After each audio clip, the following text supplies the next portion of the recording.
ఇంకా ఇంకా ఎక్కువ కృప కావాలి నాకు అనేవాళ్ళు చేతులు పైకి తెలియాలి, చెప్పండి.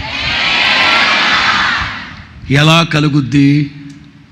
కృపా కృపా కృపా కృపా కృపా కృపా కృపా కృపా. ఇట్లా అరిస్తే వస్తుందా? అరిస్తే వస్తుందా? No. Very simple, very simple. యేసుక్రీస్తు పునరుద్ధానాన్ని గురించి ఎవరైతే మాట్లాడడం ప్రారంభిస్తారో వారందరి మీదకి అపరిమితమైన కృప కుమ్మరించబడునుగాక. హల్లెలూయా. ఎక్కువగా యేసుక్రీస్తు పునరుద్ధానాన్ని గురించి సాక్ష్యం చెప్పండి. అలాంటి వారందరి మీదకి అపరిమితమైన కృప, అన్లిమిటెడ్, అన్లిమిటెడ్.